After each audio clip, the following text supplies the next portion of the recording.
thank you, God, that boy dumped me in the church parking lot and that I didn't end up as Mrs. Chick-fil-A.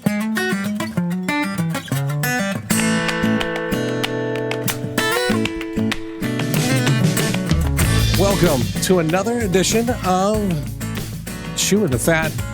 I'm your host, Big Rob. Thank you so much for tuning in, downloading the podcast. I certainly do appreciate you being here. Thank you to the new friends that I've made on Instagram at Chewing the Fat BR, and for the folks that have supported the podcast with buying me a coffee at chewingthefatbr.com. Thank you so very much. I'm excited about my guest in studio today. We've been talking about getting together for a while, and I actually was in her studio before she was in my studio. But please welcome Jenny Bender. Hey, this is nice. And thanks for coming and helping me set up my digs, although I have a long way to go because this is posh. This is not really posh. It's pretty posh, Rob. Is it really? It is pretty posh. I mean, I think you have a candle in here. Well, I don't have a candle. The closest thing to a candle in my studio is a Scentsy burner that hasn't been lit in 3 years.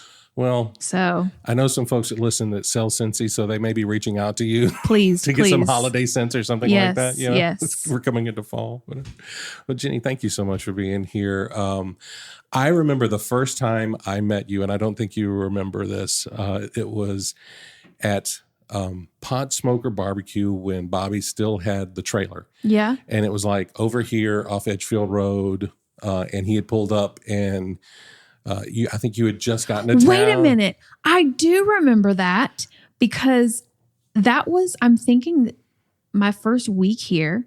Yeah. And T had said, we're going to show you around. We went to North Augusta Customs to look at the Kicks 99 truck, which had not been out yet. Mm-hmm. And they took me to the Gypsy Camp and explained to me what all that was. And I was like, what in the world? Right. And then we went to Pot Smoker Barbecue. I do remember that. I can't believe you do. Wow. That's so neat. Yeah. Well, you know, that's been almost 10 years ago. That's this crazy. February, 10 years ago. Wow. Yeah. Actually, January, because it was right before that big storm came in. Yeah. Yeah. Exactly. Well, so obviously you're not native to the Augusta area here. Mm-hmm.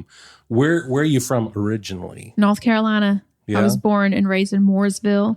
It's like 30 miles north of Charlotte. Okay. And if you are in NASCAR or know NASCAR, you're like, you know exactly what it is. But if you're not, you're like, what the heck is Mooresville? So I usually tell people I'm from the Charlotte area, but I spent, I didn't think I'd ever leave. Generations of my family grew up there, born there, lived there, died there, never left. Mooresville. Yes. Wow. And so when I was in my late 20s and I went into radio after a quarter life crisis and a guy broke my heart and I was like, that's it. So anyway, that's when I ended up leaving Mooresville and got a job in Brunswick, Georgia, 9 hours away from Mooresville. Wow. I was so homesick because Mooresville, it's gotten to be a little bit bigger now, but then it was just like this quintessential small town, like Mayberry-ish. And so that's where I'm from and I love it. It's so funny.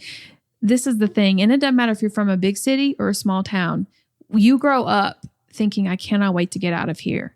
I will be living my best life when I leave. And then you leave and all you want to do is go back. Yeah. It's exactly like that Kelsey Ballerini song, Half of My Hometown. I cry every time I hear that song. Because I'm like, that's about Mooresville. But yeah, I love it. Love the 704. Yeah. You still get up there and, do you still have family up that area? My parents, after I got married, moved. And so they haven't lived there for several years. They live here now. Oh, in nice. a funny twist of things. They live in Blythe. Oh, okay. And my sister and her husband live in Wilmington, so they're not really near there anymore. But I say I don't have family there anymore, but everybody that I grew up with is my family. So I have dear friends there, and I don't get up there as much as I like, but I still try to get up there when I can and see everything. It's like a time capsule. I love it. That's awesome. Yeah. That's awesome. Now, in growing up in that town, you said you had a quarter life crisis. Had you had an interest in radio prior to that? Did you sing in choir? Did you go to school for broadcasting or journalism or anything? Well, yes to 2 out of 3 of those. Yes, I've always had an interest in radio. And somewhere, and I know my mom saved it. Do you remember the little Fisher-Price tape players? Oh, yeah. It was white. It had a red cassette tape on it, cassette tape player, and it had a little microphone that would pop off and you'd sing into it. And I had I kept mine on up until like my teen years. Oh, wow. And I would play radio with that thing. And I would call into the radio stations. I would get up early and call into the morning show and like bug the crap out of them. Like now that I'm on this side of it, I'm like, they probably like rolled their eyes every time I'd be like, this is Jenny from Mooresville. So I always had an interest in it, and I would keep a tape in the tape player because this was the 90s. We had cassettes. Right. And anytime like they would play me winning a contest or something, I'd hit record. And I thought it was the neatest thing that I was on the radio. So I always had such an interest in it. But I thought, how does one get into that? That's just like not a real job. And it's kind of not a real job, but here we are. But you know, when I got into high school and I was like, oh, I have to get a real job. And so I picked healthcare. I picked being a nurse because I never had an interest in it, but that seems like that seems responsible adult that's kind like of job that's a very adulty job. Yeah. I graduated in May. You know when I decided to be a nurse? April. Wow. I did. Just in time to scoot in and apply for a last minute scholarship. And the mayor of Mooresville, North Carolina decided to give me a scholarship. It was a miracle. I hate it. And I got into it and I was like, what am I doing? I hate this. I'm too empathetic. I can't be around sick people all the time because I just carry it too much. But I'm glad I did it because I was able to help take care of sick family who we kept at home. And I don't regret it, but I was like, what in the world am I doing? Yeah. But I did it for 8 years. I did radiography. I was an x-ray tech. I did, I gave people injections, shots in their butts. I worked at a chiropractor. You know, I worked for a pain management doctor. Wow. I'm a medical transcriptionist. Wow. Yeah. And I thought this is what I'm going to do with my life. I'm going to get old and die in Mooresville, North Carolina, giving people shots in the butt and typing up medical records because that's what you do. Right. And then I was dating this guy and we met at church and his family was like my family, like had grown up in Mooresville and we were set up by a mutual friend. And here's the thing about Mooresville. Like I said, it's a small town and like the pickings are slim. And so like if you find another single person that like kind of likes you, like go with it. Right. And so we went with it. And we dated for about a year and like he had this big life plan. Like he was going to own a Chick-fil-A and I was going to be Mrs. Chick-fil-A and like it was going to be awesome. And then after church one day we were sitting out in the church parking lot and he dumped me and like I never saw it coming. Wow. And I mean, we were going to get married, like the whole 9 yards. I was devastated. Like the rug got pulled out from under me in such a way that I was it sent me into such a depression. Like I didn't want to live at that point. And I had gone over to visit my mom and she took my car keys from me because she knew that I didn't need to be by myself. It was bad. It was a bad time of life. And it just got me like to thinking about everything in life and evaluating everything in life. Yeah. Like, cause I was so miserable, but I was like, I pinned my happiness on this person. And also like, there are so many things about my life that I'm not happy with. Why am I putting up with this? Yeah. And so my mom was like, do you remember when you were little and used to love to be on the radio and to call in? Like, why don't you look into that? She had seen a commercial for a broadcasting tech school in Charlotte. And I was like, I'm too old. I was 25. Right. You know? Right. She was like, you don't have anything to lose. She's like, why don't you just call? And I did. And I never would have guessed like how that moment was going to change my life, but it did. And so for as devastated as I was, I wish I could go back. It's sad that I remember the day. It sounds like I'm not over it. I promise I am. I wish I could go back to August the 15th of 2010 and tell Jenny Perry at the time, hey girl, this sucks. And this boy, like what he did you dirty, but like, it's going to be okay. Yeah. You know? Yeah. So I look back on it now and I'm like, thank you God that boy dumped me in the church parking lot and that I didn't end up as Mrs. Chick-fil-A. Wow. That's wild. Yeah. That's wild. Yeah. And you know, it's crazy sometimes how things happen to us to push us into action that we would not have taken on our own. 100%. We get so in our comfort zone. And I mean, even the fact that I'm where I am now, that was not in the life plan, you know, to be even moving from Kicks 99 to WAFJ. That was not in my life plan. But, you know, you get in your comfort zone when we get into our routines. And change is scary. I hate change. I can't stand it. But I look back and on all the biggest changes in my life have always been the scariest, but for the very best. Yeah. Well, because you get to this point where it's like, okay, good enough is good enough. Yeah. And then something happens to push you through that or push you out of that. And you realize, wow, good enough wasn't actually good enough. It wasn't as good as you thought it was. Yeah. You know, it's kind of that forest for the trees. You're like, you're there and it's like, well, I know this is the tree I do this at, and this is the tree I do that at, you know, I'm okay. Yeah. Not realizing there's a whole forest, you know, and other more beautiful trees out there that you could be, you know, exploring. Exactly. That is so wild. So you got into the broadcast class school thing or something? I did. And I still don't know how I did because it's a small school and it's not easy to get into, and because they have a really high placement rate, and they're, you know, the teachers and the instructors and everything, they're all people who work in media in Charlotte, which is a major market. That's a big market. And so everybody wants to get into the school because 9 times out of 10, you're going to land a really good job or an internship, and you're going to go places with it. And so there were people there that had like the quintessential radio voice. Like we went for the studio tour on like a Thursday night. And my mom drove me to Charlotte because, like, in Mooresville, we do not drive on the interstate. No. Right. Are you kidding me? I don't drive on the interstate. I do now, but didn't then. And so you had to do a screen test and an on-air test. And so they put us in this radio studio, put some headphones on us, and let us read like an entertainment report. And I was like, what in the world am I doing? I'm from a trailer park in the armpit of Mooresville, North Carolina. Like, we don't do stuff like this. But I just got in there and I was like, okay, there's 10 seats in this classroom for the year. I'm not going to get one, but I'm coming out of a really stinky time in my life and I'm going to have fun tonight. And so I was like telling my mom, get out, take pictures of me doing this, because I'm never going to get to sit behind a microphone ever again. And they had a TV studio in this school with a green screen and, you know, the control room. And I was like, get pictures of me doing this.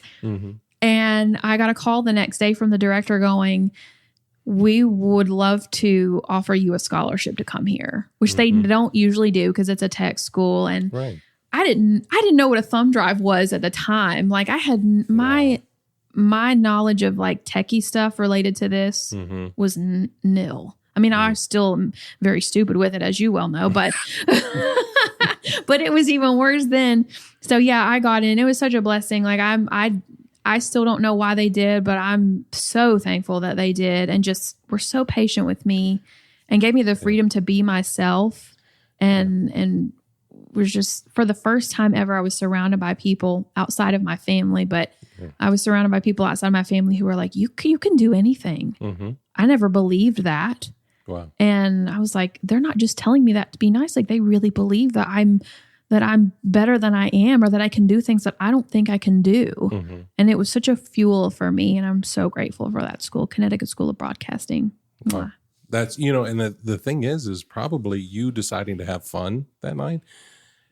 It probably was the thing that they picked up on, because I will say over and over again that people in television and radio, I've worked in both mediums, are the biggest bunch of high-functioning, intelligent weirdos I've ever met in my life. Yes. And I love it. Yes. You know, and so you probably like, you know what? This is my one shot. I'm just going to at least have fun, so I've got pictures of it. Yes. That probably puts you in a mindset to be yourself and to, like you said, just have fun with it. And that's something that I bet they hadn't seen. Well, obviously they hadn't seen before, because it was the people coming in. It's like trying to be the next Walter Cronkite or you know, Dan Rather or whatever. Getting up there trying to be Katie Couric. Yeah. I got up there and I was reading a story about the mock news story that they had us read behind the desk was something about like a dead body found behind a Walmart. And I was like, welcome to CSB News. Oh no, there was a body found behind the Walmart in Charlotte. How tragic.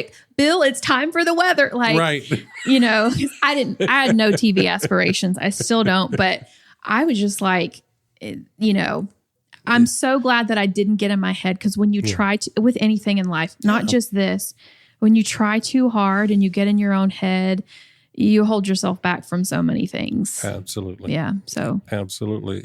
And this podcast is a testament to that. I was in my head for a year before I hit the record button. And then once I hit it and started releasing the episodes, I was like, why did I wait so long? Why did I wait so long? And it's like, I have listened to it many, many times. Like when you asked me to be on it, I was like, yes, finally. Because I wasn't going to be that person like, can I be on your podcast? But I have you've had friends of ours on here, and I'm like, I genuinely love like the whole vibe of this podcast, and that it is so conversational. And, I was like, oh man, I'm going to do Fast Five. This is awesome. So like what you've built here is really, really special. And you're doing a great job with it. I appreciate that. I really do. So you went to the broadcast college, and you said the first place you got a job was in Brunswick, Georgia? So that was my first paying job. When I was in Connecticut School of Broadcasting, I got an intern. I got 2 internships out of that. I got an internship with iHeartRadio, and it was a promotions internship. Learned how to set up the tents and sweat where you didn't know you could sweat.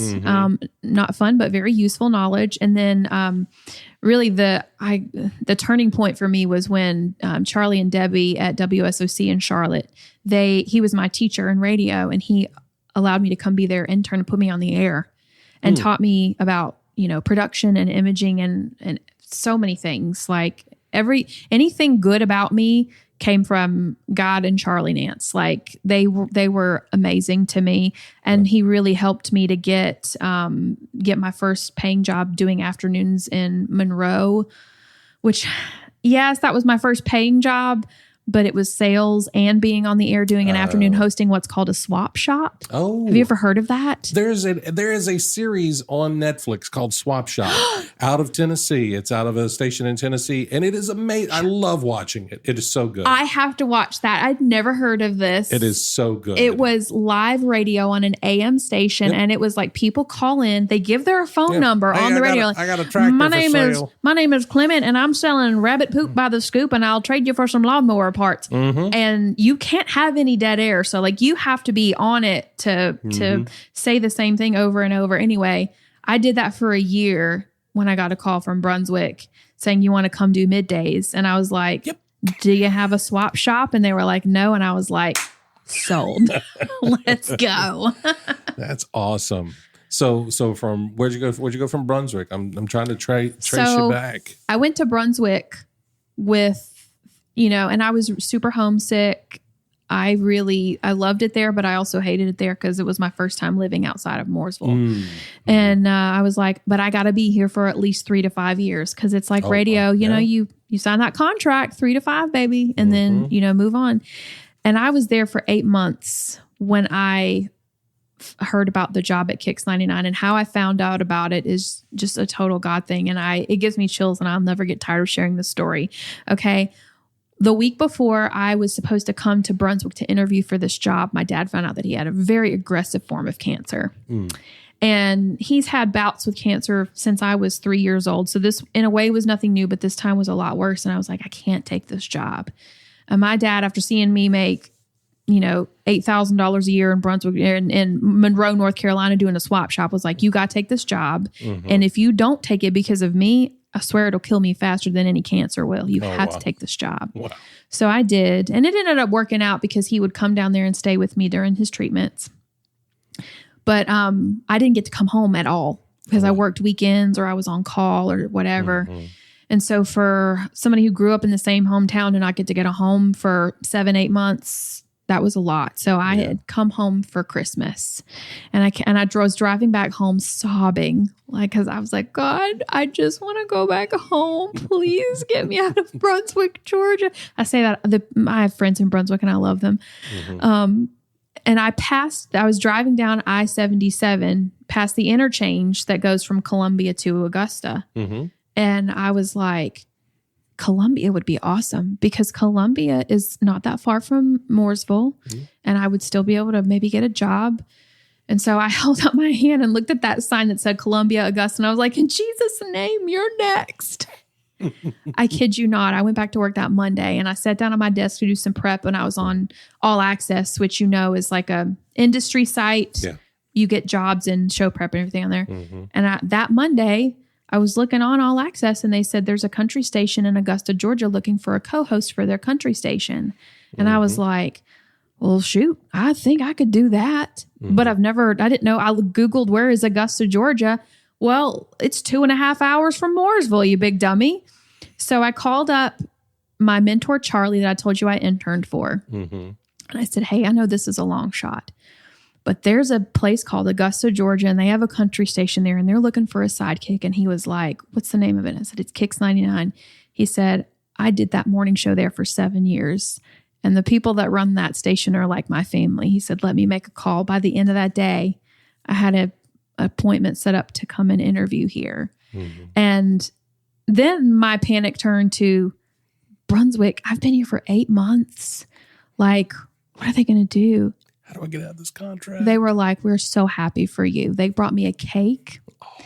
I'm going to try not to cry thinking about it. They were so kind because it wasn't about the business. It was about the people for them. And they wished me well. They helped me. They listened to me when I came up here to do my on-air interview. And they were like, you did so good. We're so happy for you. I love that. I do too. And I'm so glad that was my first taste of radio because, not everybody in this business is like that. Yeah. But I'm so glad that was my first taste of it. And so they are still such good friends of mine. And it turns out that spoiler alert, I got the job in Augusta. And so the morning show, who was basically my boss in Brunswick, used to be in Augusta also. He was here as Joe Mama.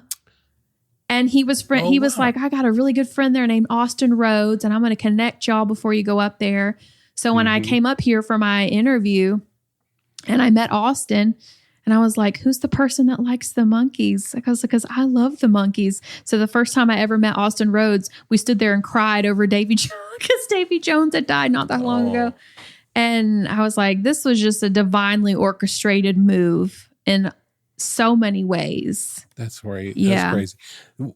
Fun fact, and this shows you how small the industry of radio is. Because again, I tell people all the time, it's about who you know, not what you know. Correct. But like when my first internship was at 96 RXR, they were down on the 13th floor of the Lamar building. Joe Mama was one of the jocks there. No way. Yeah.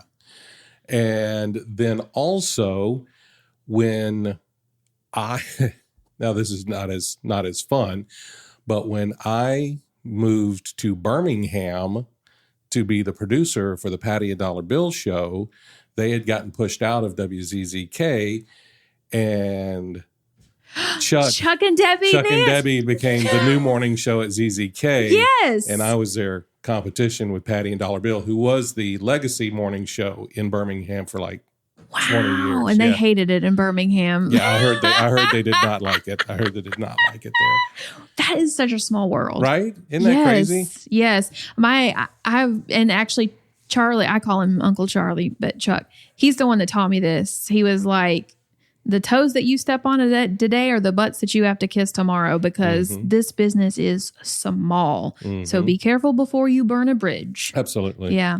Absolutely. Yeah. That is so funny. Yeah. That you met Joe Mama down there. That's amazing. Yeah. So you're here, you're doing mornings in the grand metropolis of Augusta, Georgia. And that's exactly what it felt like compared to Mooresville. Are you kidding me? And even Brunswick. I'm sorry. Oh, yes. Yeah. I was like, I have to drive on the interstate every day. Yeah. Anywhere you go, you got to get on the interstate pretty much. No, I loved it. It was a huge thing for me, but it felt like home because I was so glad to be so much closer to my family. Quick zip up I-77 and I'm home. But also like Augusta, like up until this point in my career, I was so work focused. I was coming off that bad breakup. I was like, no relationships, no fun, no life outside of work. Like, this is what I'm going to do. And failure is not an option, because the doctor that I worked for when I went back to broadcasting school said that I was mentally unstable and emotionally unhealthy.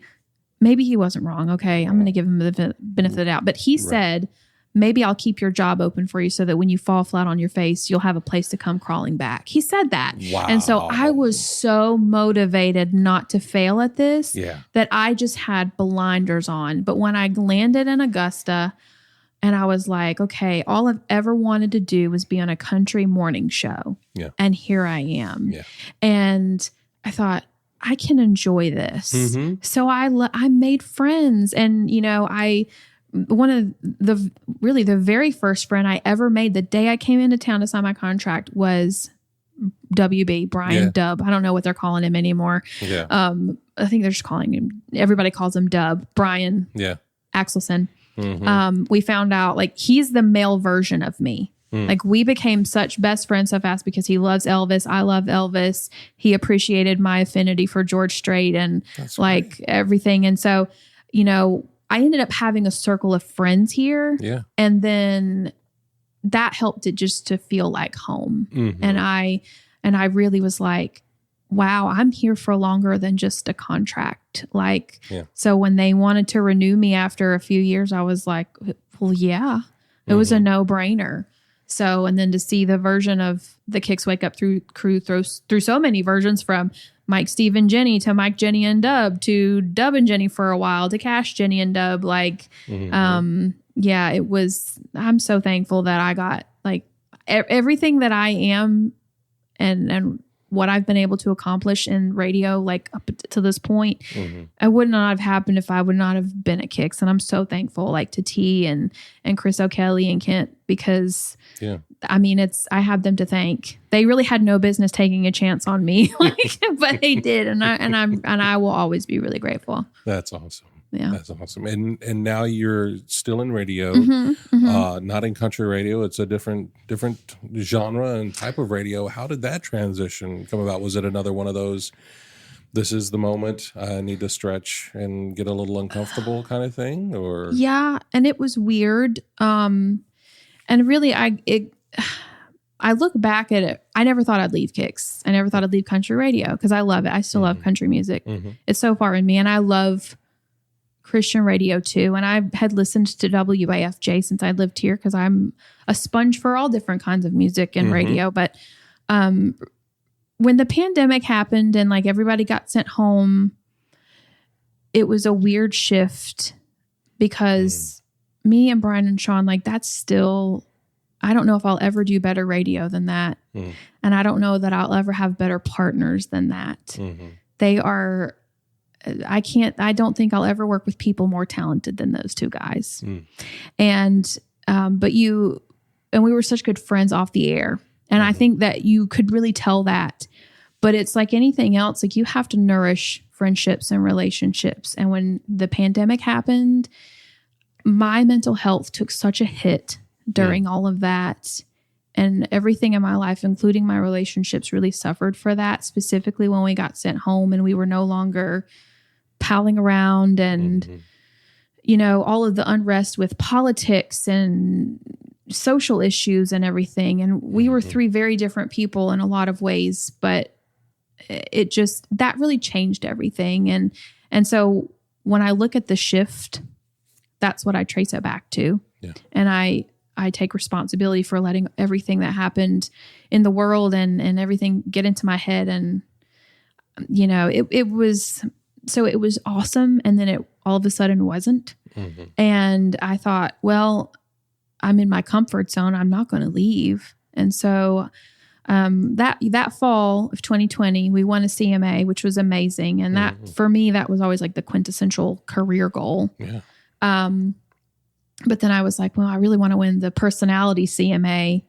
But by that point, things had just gotten so weird behind the scenes, and I didn't really know how to fix that beyond what I was already doing. And I really got in my own head, and I was like, they hate you. They don't want you, and you suck at this, and you don't belong here anymore.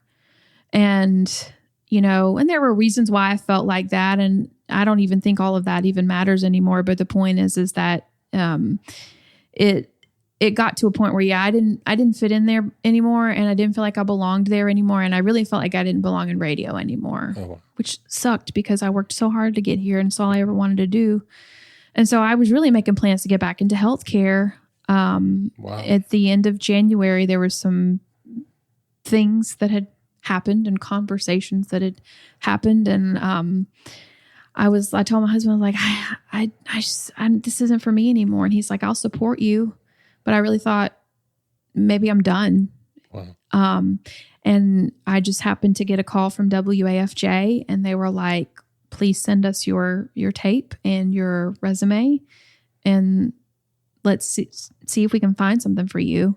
Because they were looking for, at the time, they wanted somebody on their morning show. And I was like, I don't want to do that. I'm stupid, but I ain't stupid enough to go and compete with the number one morning show in Augusta. Right. So they ended up just saying, hey, would you come do our social media and do our middays? And, I was definitely, nobody's in radio for the money, but I was definitely not at Kicks 99 for the money. Mm-hmm. And so they were, they made me a really nice offer, really generous offer.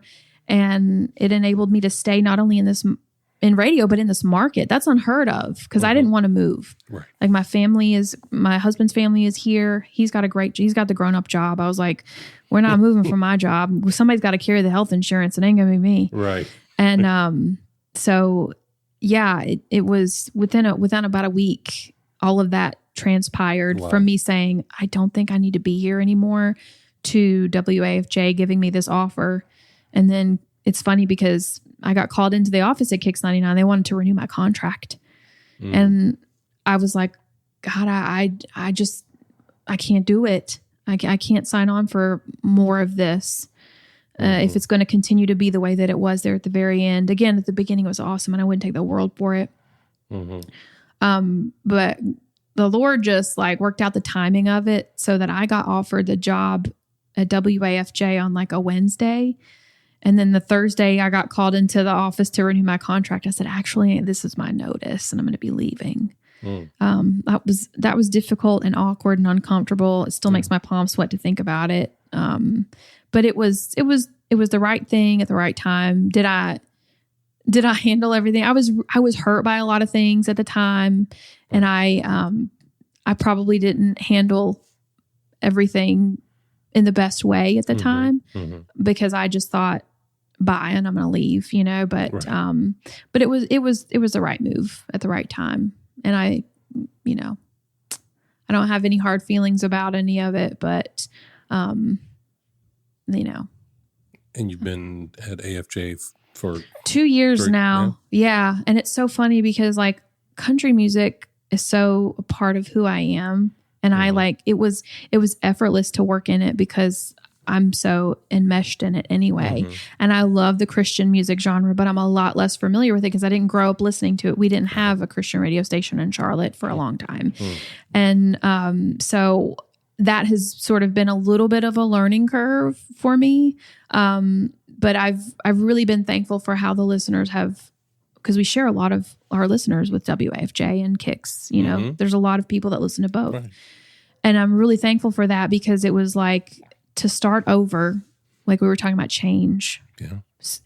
The first week, Rob, my fingers were bleeding because I had chewed my nails so badly. I looked like Rambo. It was awful.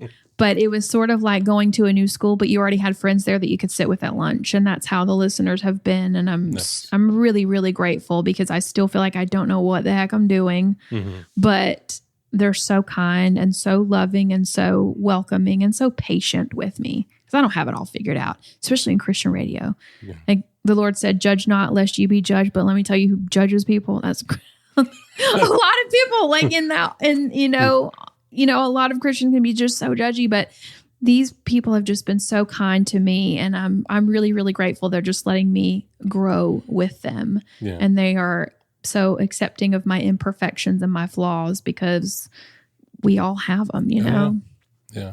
Another small world moment for you. My first paying gig was at WLFJ in Greenville. So the his radio. The parent company for AFJ. Yeah. They are all part of what's collectively known as RTN. And I have gotten to go to Greenville, which I think now they're in something like 13 or 15 markets all over the Carolinas and Georgia.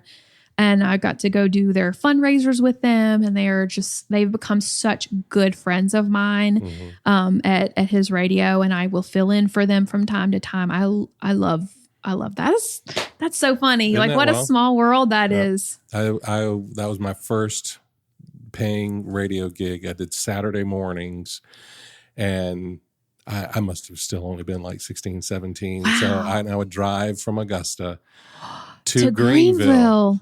That 2.5 hours up 25 and would do 6 to noon was my shift. Wow. Because you're passionate. That's what people in radio do. They're that passionate about it. I made enough money to pay for the gas to get up there and back. And that was it. And it was a blast, wasn't it? Oh yeah. Yeah. You probably looked forward to it every week. I did. And I did that I'm leaving here at 3 a.m. or so to get there on time.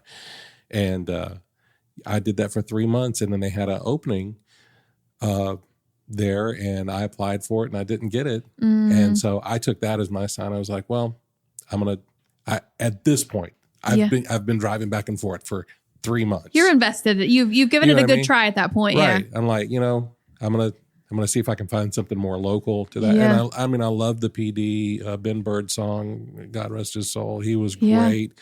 But it just didn't work out at that time. But I still loved that drive, even that drive in, and my time just tootling around Greenville and then driving back, because I would do my shift and then pass out in the production room. I'd pull the cushions off the couch and go to sleep in the production room. Yeah.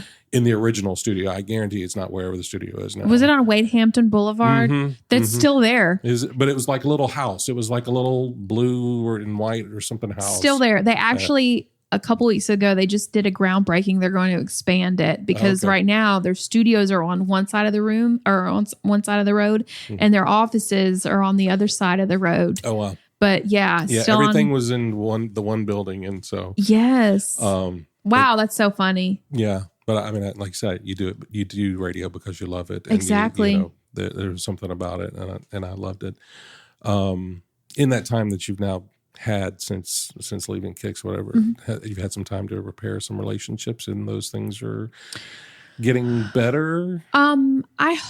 I hope so. There are still people that I keep in touch with sometimes, and it's not any hard feelings. It's just one of those things that life happens, and it's because I feel like for 6 months, we had dinner with Brian and Kelsey the day before Maddie was born, their daughter. She's like 9 or 10 months old now. And we've been saying we need to get together. We need to get together. I want to meet the baby. Well, she's not really much of a baby anymore, is she? And that's just life happening. Yeah. And there are other people that I haven't kept in touch with, and I take responsibility for that again, because you have different responses. My response when I get hurt or when I get mad is to just distance myself. Yeah. And so I regret that, because Sean and Brian were just we were best friends. And even outside of work with our spouses and everybody, we were just it was amazing. And I'm so thankful for it, and really thankful that I just got the chance to work with them and learn so much. I really don't think I'll ever work with anybody more talented than Sean Cash. Yeah. And I hope he listens to this and hears that, because I haven't spoken to him since I left, but he is, to me, the most talented person that I have ever worked with or will ever work with. I learned so much from him. I've never met anybody that made radio sound so effortless. And even now, I think, how would Sean execute this? How would Sean handle this? And Brian just having that gift, and it is a gift, to get along and have a conversation with anybody and it not be fake or contrived. And I think with everybody that you meet, even if the friendship is for just a season, you take away the good things from those people. And so I haven't talked to Sean since I've left, but I think that we are going to run into cross paths at a wedding coming up at the end of next month, and I'm really looking forward to that, because as I go through things and experience things in life and realize how dumb and stupid I can be, I'm like, I need to take responsibility when I don't handle things right. And when I need to make apologies, or when I just need to be like, hey, I'm sorry that I'm sorry that I let our friendship fizzle over stupid things or whatever. Yeah. So, to answer your question, Not yet, but I hope so. Well, it's never too late until it's too late, though. Yeah. They say. I mean, so yeah. So I encourage you to do what you feel you need to do. You know what I mean? Yeah. You know what? I think over the last couple of years, what life has taught me is that no friendship is worth stupid stuff. Yeah. You know, especially with all the social and political unrest of the last couple of years. If I could go back and tell 2020 Jenny one thing, it would be to keep your mouth shut, because nobody cares about your politics and you're not going to change anybody's mind over shouting your opinions. What's going to really affect people in a good way is by how you live and how you treat people. Yeah. And there's a verse in Proverbs. I suck at numbers, so I couldn't tell you where it is, but it says basically the Jenny Bender translation of this Bible verse is this: keep your mouth shut, because when you speak, you look stupid. And so I wish I would have done a little bit more of that. But you know, we were all crazy in 2020. We were watching the news. I thought the world was going to end. I thought we were all going to die from coronavirus, and that if you shook somebody's hand, you were going to get sick and die. I thought I was never going to be able to see my family again. And all of that just gets in your head, and it changes the way that you act without you even realizing it. And it really did a lot of damage to my mental health then. And I know it did for a lot of other people too, but it really taught me like what's important and what is not so important in life. Yeah, for sure. Yeah. Well, what's bringing you joy right now, Jenny? Man, my dogs always bring me joy. It's so, that sounds so stupid. I feel like I should have had something a lot lot heavier to say. Look, you met Magnolia. She is my heart. That is she. I think about her and cry while I'm at work. You know, it's like, it's one of those things. It's like, that's not a stupid answer. There are a lot of things that bring me simple joy now. Like the things that bring me joy now are really nothing related to work, which I used to have. When I changed jobs, I had to have like this intense inward conversation with myself of like how enmeshed my identity is with my job title. Like, does anybody, and this was an actual question that I asked myself, well, does anybody care about Jenny Bender? Because Jenny Bender and Jenny from Kicks 99, like, what is it going to be if it's not Jenny from Kicks 99 anymore? Yeah. And does she matter? And I was like, I cannot let myself get that enmeshed in my job again, because I love what I do, but it's not who I am. Yeah. And so I'm really careful. Like I want my job to bring me joy, but I don't want that to be the source of my ultimate joy. So really, like, I get joy from just knowing that, man, God has given me so much grace and cut me so much slack when I didn't deserve it. And God has been so good to me when I just listen. If there was anybody that he should just throw his hands up and be like, look, you are a basket case and I'm done with you. Bye. Like, but he doesn't do that to any of us. That brings me joy. My dogs bring me joy. My husband brings me joy. My parents bring me so much joy. And especially now that they live closer, the prayer of my life since I moved away from Mooresville in 2013 was to live close to my family again. Cause we don't have a big family. We got a close little family, but we don't have a lot of extended family. So last year my parents had some health issues and I really started praying like, Lord, I will make this drive to North Carolina every weekend. But I don't want to, and I don't want whatever time my parents do have left, I don't want it to just be like, see you in a month or whatever. So they decided they wanted to move closer. So they know I got them a cute little house out in Blythe, Georgia. I love Blythe. And so that's bringing me joy to be able to take care of them and to spend time with them and have quality time with them and to know like for whatever time that any of us have left, we're together. And, you know, did I say my husband yet? He brings me joy. He's such a great man. He's like way too good for me. And then this is going to sound really stupid, but flowers bring me so much joy. I have never had a green thumb. Rob, the only thing I ever kept alive was a plant that I watered for 6 months and it turned out to be fake. Okay. And I didn't know it was fake. My friends were over at the house and they were like, what the heck is she doing? And I was like, I'm watering my flower. And they went and told Chris, they said, somebody needs to tell her that that's a fake plant. But my mental health has not been great lately, especially over the past 2 years.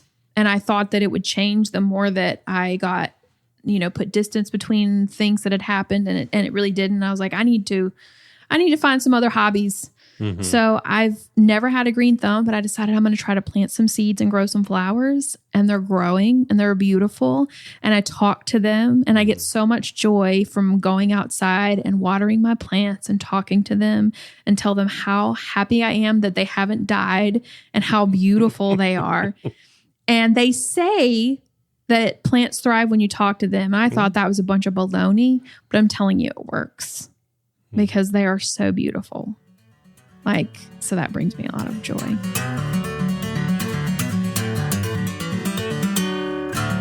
All right, Jenny, this is the second segment of the show. We dive a little bit deeper into your mental health journey. I am a very big believer that we all have these days that whether you have diagnosed depression or you just have a down day or a day where you just feel like doing nothing. And the more we can talk about it, the more we can destigmatize talking about mental health, the better it is for all of us because we realize we're all in it together. So for you, how do you keep the darkness at bay? I knew you were going to ask this because I'm an avid listener. I have not been diagnosed, but I know that I recognize that I do struggle with severe anxiety and depression because it runs in my family. My dad and his mom and his sister are all bipolar. And I used to just think I was just a nervous kid. I was that kid that would go to a sleepover and be worried, are my parents going to die tonight? Really weird. That's morbid, but that's just the thought process that I've had. And then as I've gotten older, it's become much more severe, and it really ramped up in 2020. And high functioning anxiety on the surface, it's awesome because we're people pleasers. We will not say no to anything. We are overachievers. If you're in a group project with us, listen, you want to be in a group project with somebody with high functioning anxiety because we're going to do it and we're going to do it well. But I will sit here and admit to you that I need to go to therapy. And it's been something that I've just sort of been putting off because I say I don't have time for it because my life is so busy.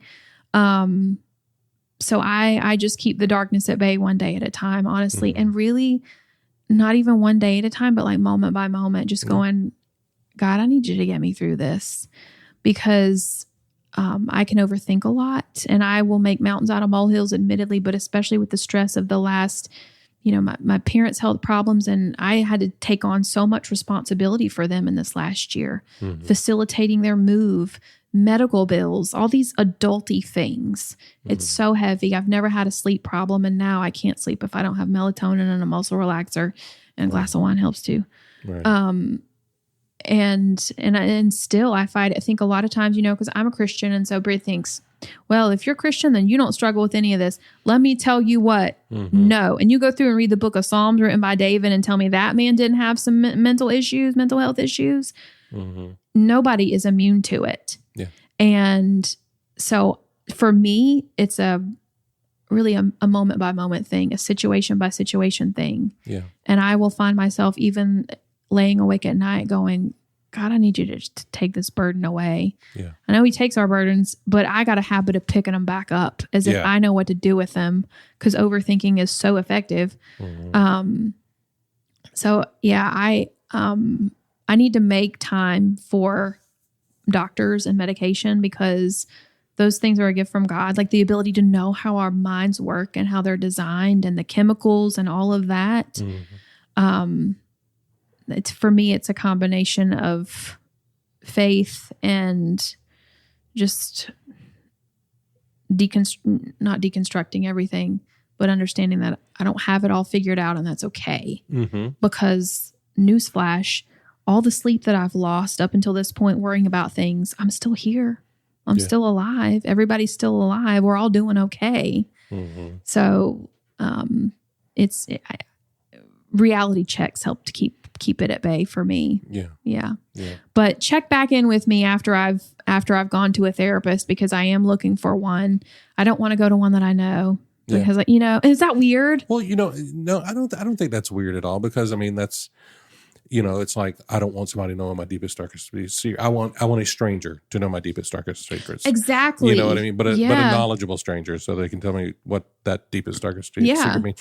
And you talk about like, COVID and the shutdown. One of the things I think is great, though, in all of the bad that happened, is telemedicine. Because you can actually go and you can have a therapist session on your computer with the camera with somebody completely across the country. So I signed up for BetterHelp. I haven't done a session yet, but I've created an account to do it because I've been looking for therapists around here, but I'm like, what if I run into him at the grocery store? Yes. Or like, not to sound any kind of like haughty or like this sounds prideful or vain, and it's not, but like, what if they know who I am because of what I do for a living? Yeah.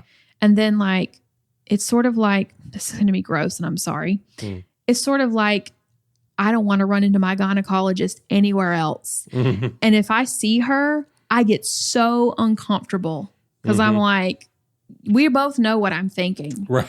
And I don't want to have to be like that with my therapist. Right. Like, I just don't. Yeah. So I'm excited about that. Like I don't have a filter, but there's a lot of stuff that I need more help to work on. But I will say this, because this has helped me significantly because I'm not under the care of a therapist yet. There are so many resources on YouTube from licensed therapists and psychologists. And I'm so thankful. Like my favorite one is Chris Reese. And there's another one, Dr. Romney, who's pretty prominent on YouTube. The fact that people like that are putting their knowledge out there, because not everybody can afford BetterHelp or not everybody has the resources to go see a therapist. I hope anybody listening to this knows, like, you don't have to have the resources to get at least some help. Because when I started doing a deep dive and figuring out, oh my gosh, I am crazy, but like there are tools to help me cope with it from these people that are being so generous with their time and their wisdom and their knowledge on YouTube and things. Those tools I went through and took notes on things because I found out I'm codependent. I didn't need a therapist to tell me that, but I learned that I am. I learned what enmeshment means. I learned like people pleasing and why that's not actually a good thing, but tools to help me be less of that. So that has been a tremendous help for me over the last year and a half to get resources like that. Yeah. And like you said, they're out there, they're available. You have to know to look for them, but like I say, if you're like, oh, well, you're saying YouTube, that means that I'd have to a computer, you can go to the library and use a computer for free. Yeah. And go on YouTube. Yeah. Or whatever to do these things, and even just having someone that you can talk to. I'm a big proponent of just having someone that you can talk to. Therapists are best, but if you're not at that point yet, or you're scared, like, I don't want to talk, have a friend, have a trusted friend that that maybe it's that friend that maybe it's that work bestie. Yeah. And you're like, we do so much, but I'm going to need to talk to you outside of work, and I need you to not judge me because I just have stuff going on that I need to be able to talk through. And this is also another thing that has really helped me tremendously. And when I don't do it, I feel it, is journaling. And I'm not somebody who keeps up with a daily journal. I will lose track and then feel like a failure. But there are all sorts of resources online, like online journals. And so if I'm having a bad day, or if I'm just in a bad headspace, having bad thoughts, I write it down. Nobody's got the password for it except for me. Nobody's ever going to see it except for me. But it is so cathartic to just get it out. Yeah. If I got opinions about people or whatever, I get it all out there. There's no shame. There's no judgment because nobody sees it except for me. But I'm getting it out because keeping it bottled up is so bad. And so there are some things I feel like I can't talk to a friend about, or I shouldn't talk to a friend about, but I need to get it out. And so journaling is awesome. Whether you like to type, for me, I like to, it just feels the sound of the keys. It's so therapeutic for me.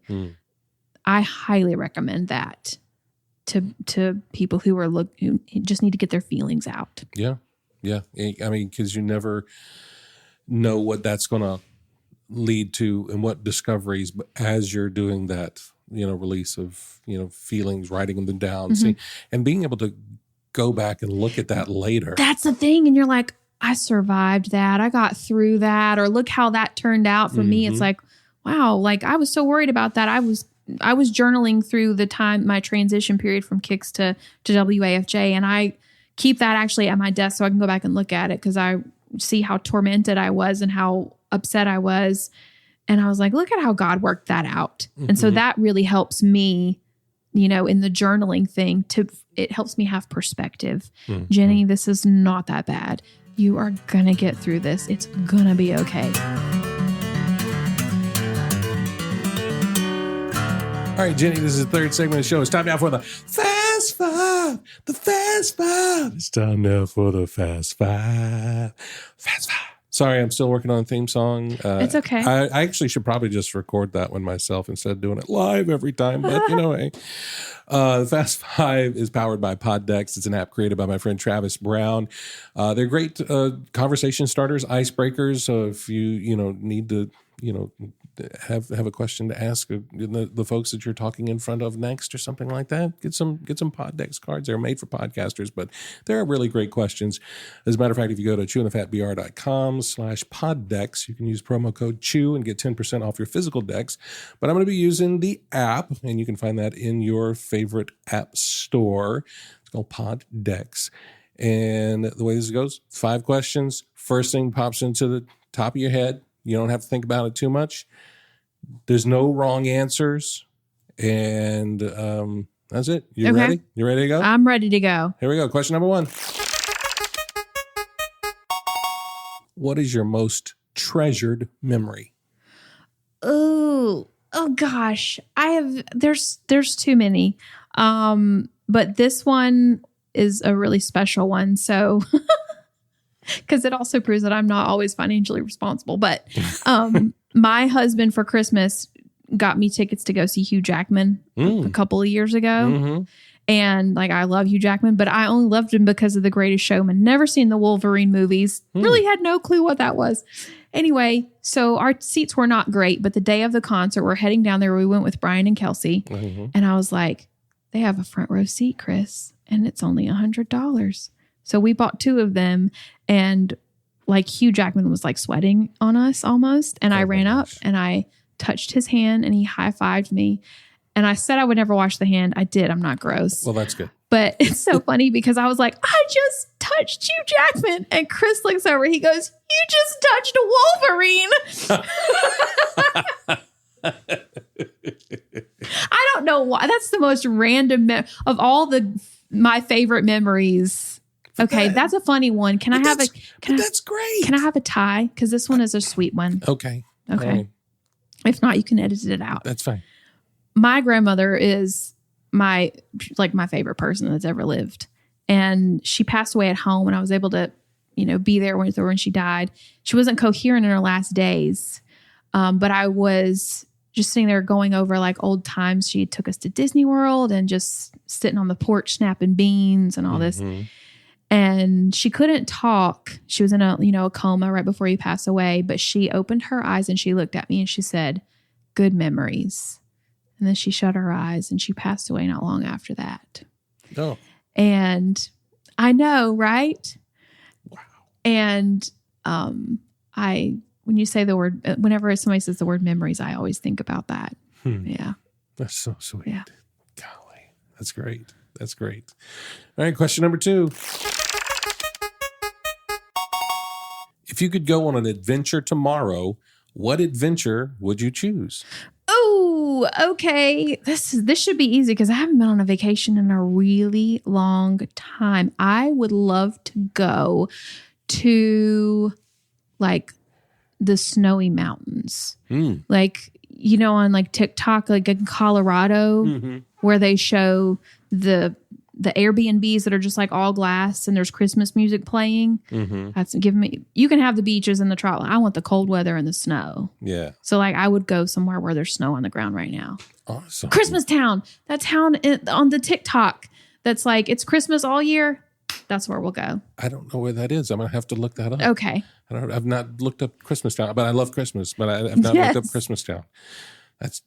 Yeah. My son went to Lake Tahoe snowboarding like last year or something with some friends of his. And I was so jealous because he was like sending pictures. And I'm like, yeah, why do you get to go and I have to work? It's not sweaty there. Wow. Yeah. No, I love that. All right. Question number 3. If you could learn any language fluently, what would it be? French. Really? Yes. And Are you Duolingoing some French? Okay. What's your streak? Okay. Je parle français un peu, like a little bit of French. I should say Spanish, right? And I took Spanish from preschool all the way up until the 9th grade. Oh, wow. Right? I could count to 1,000,000 in Spanish at one point. I can't remember very much Spanish. In high school, in 12th grade, I got all my core classes out of the way, so I got to take all electives, right? And I was like, I'm going to take French. I took 1 year of French. I won the French award because I was so proficient in it. And that sounds impressive, but I was in like a freshman class. I was in year 1 because I'd never taken it before. Right. I love the French language. It's just so beautiful. You could cuss somebody out in French and I would be like, tell me more. Yeah. Like, it's just so...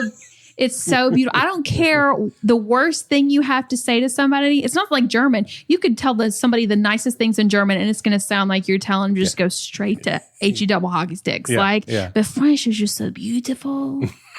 I would love to talk French. This is what's so even nerdy about it. I was so, you know who made me want to take French? Celine Dion. She's not even from France. Okay. She's Canadian. French Canadian. Here was the cool thing about that class though. You got to pick your French name. So I picked Celine. Nice. And to this day, Celine Dijon. When I go back to Mooresville and I ran into my French teacher at Walmart, from across the aisle, she goes, bonjour, Celine. That's awesome. That's so good. All right, question number 4. How many chickens would it take to kill an elephant? 0 in my world because I would not kill the elephant. Okay. I don't understand that question at all. Me either. And I love chickens and elephants. I would love to have both of them as pets. If there was like a territory fight, like West Side Story or something, yeah, the chickens and the elephants. Well, yeah, when you're a chicken, you're a chicken all the way. From your first clucking breath to your last clucking day. Yeah. I mean, it'd be easy to say that the elephant would stomp the chicken, right? But they're so cute and docile and like, right? You know. So that's why the chickens are like after you. I mean, we've all seen the TikTok videos of chickens attacking children. So I'm gonna pass on that one. But I gave you 2 answers for the first one, so this is even. Evens it out. Perfect. Yeah. I'm good at the math, you know. That's good. I said one time, because this question came up, I said 1.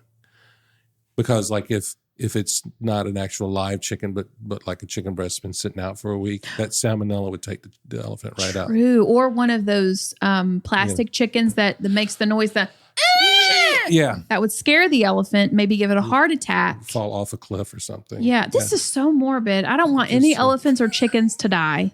No elephants or chickens were harmed in the making of this podcast. Hey, question number 5. If someone made a movie about your life, who would play you? Ooh, okay. I always say this is a 2-parter because it's like, who would you want to play you? Yeah. Or who would actually probably get the job? I love Emma Stone. And she's already got the hair. Mm-hmm.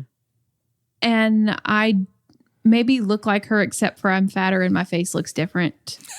But I look like her, but my face looks different. Besides that, like, this is hard because there's really nobody that looks like me. She's such a good actress, though. I think she could pull it off. And like, because I'm like the redneck. Like, if anybody could play somebody from a trailer park who eats cold beanie weenies out of a can, it would be Emma Stone. Okay. Like, especially when she was in The Help and she was like, "Mama, get off the porch." Mm-hmm. Like. So I'm gonna say Emma Stone. I'll take it. Yeah. I'm thinking that's a good one. Yeah. That's a good one. Well, that's our Fast Five, and that's the show. Thank you so much for being here. Thank you. This was so much fun. This was a lot of fun. If folks want to keep up with you, Jenny, what's the best way they can do that? So I am on Instagram and TikTok at Jenny Perry Bender. And I'm also on Facebook. You can follow my page there. I share memes, and I love a dank meme. Right now I'm selling a lot of my crap on Facebook because I'm trying to declutter my house. So maybe you'll get like an $8 pair of shoes. I don't know. Who knows? You can also, at wafj.com, I do a blog every week, and you can sign up for a newsletter. Actually, every other week I do like a devotional just to share about life and keep you encouraged. And you literally never know what you're going to get with that. Sometimes it's like, wow, I took an airplane ride and God's creation is incredible. Other times it's like, my cat died the other week, and I was like, God comforts you and all those kinds of things. So keep up with my blog. It's not always depressing. I just made it sound really depressing. Yeah. Right on subscribing to that. Yeah. It's super encouraging. And of course, we can listen to you on WAFJ as well. Yeah, I'm on from noon to 3 and weekends noon to 5 on WAFJ. Awesome. I will make sure to put all those links in the show notes. Thank you again, Jenny, for being here. This was amazing. Rob. This was a delight. Keep doing what you're doing. Like, I am a podcast nerd, and this is one that I always look forward to new releases from. Very, very good. Thank you so much. I really do appreciate that. Thank you. And if you would like to support this podcast, I would appreciate it if you bought me a coffee at chewingthefatbr.com. But I look forward to the next chance we have to sit a spell and chew the fat.